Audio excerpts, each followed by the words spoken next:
Hello everyone, welcome back. It's good to see you again. I'd like to take just a few moments today and talk to you about a couple of important issues.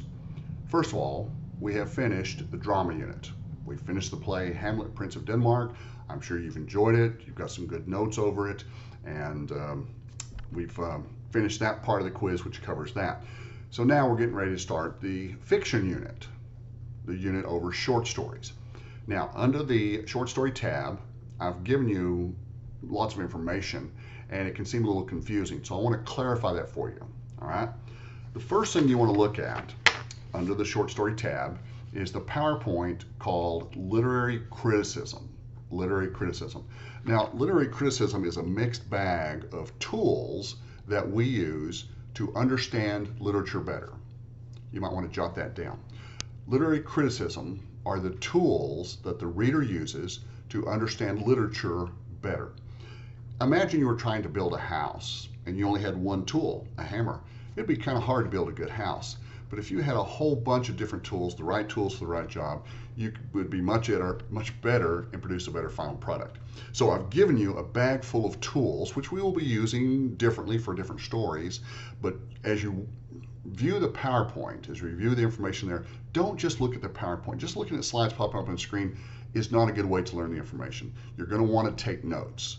So once you reviewed the PowerPoint on literary criticism, you should get a page of notes that looks something like this. A list of the different types, along with short definitions of each one.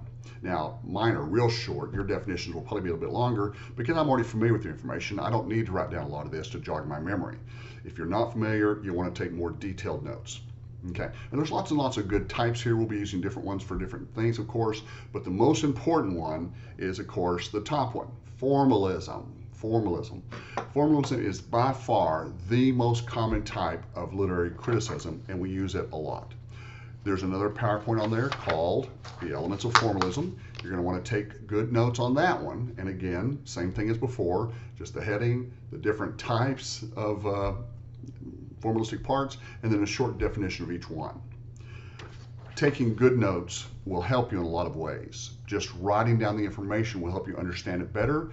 It'll help you to remember it easier, and it provides easy reference in case you need to go back and check. You don't have to scroll through all those PowerPoints just to find one thing when you've got the information listed for yourself on one sheet of paper. Now, when you read the short stories, you're going to want to take notes as well. Just reading through a story one time, skimming through it a couple of times in college is just not going to cut it. You need to read the story carefully. You need to take good notes. An easy way to do that is to print out those little forms called analysis matrix and fill out a different one for each short story. There's only about 14 short stories this semester, so go ahead and make yourself 14 printouts, and just as you read it, write down what's the name of the story, who's the author, who's the main character, who or what works against the main character. Give yourself a short little 2 or 3 sentence summary of the plot. Write down any examples of irony or symbolism, unreliable narrator. Be sure to note the setting, of course, that's important. And then having these will again help you to remember and also help you do better on the tests. Speaking of the tests, that's a good point. I'm glad you brought that up. Okay. The tests are short little 25 question quizzes, which are, most people are taking 10 minutes on them, which is about right. But a lot of people didn't do as well on that first one as they probably could have. It's very easy to not take these seriously or not prepare as well. I encourage you, before you take the next quiz, you're going to want to go back and go over your notes again, take good notes, review them frequently. The next quiz will cover Acts 4 and 5 of Hamlet, plus the first, I think, 5 or 7 short stories listed. They're all listed on the syllabus, and it'll tell you where I think the next quiz occurs a week from this Thursday. But take your time, do good, and earn a grade you're proud of. Now, you may be thinking, well, those little quizzes, they aren't worth much. You're right, they're barely more than a discussion post. But doing well on the quizzes will help you do much better on the final exam. Speaking of that, we are using Proctorio as an online grading proctor, as a method of ensuring the academic integrity of the quizzes and the final exam.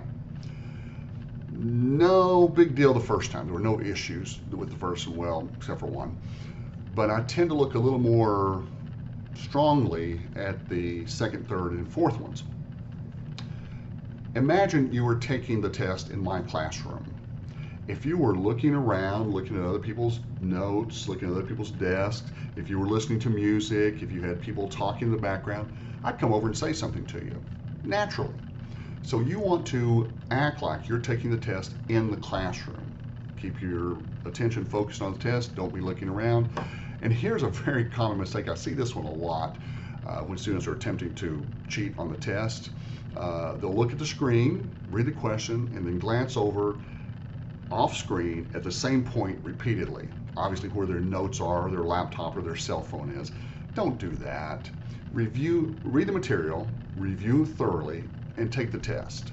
Do your best, I'm sure you'll be fine, but remember, if you get caught, if Proctorio flags you for one of those violations, too much noise, too much head movement, too much eye movement, you're going to lose points. So be careful about doing that.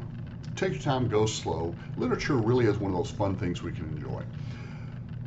You're also working on your first research paper, which is due this Thursday before 11:55 p.m. Be sure you follow the assignment sheet carefully.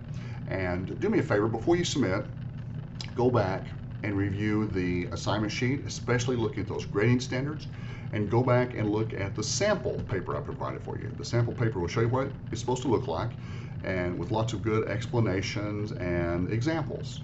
Okay? Especially pay attention to the quotes. Each body paragraph needs one direct quote, followed by an in-text citation, which includes the author's last name, the act, scene, and line number, and then of course the works cited page, which I've given you in two different forms, and you can just copy and paste. All right. Good luck with the short story unit. I hope you enjoy it. If you have any questions, let me know.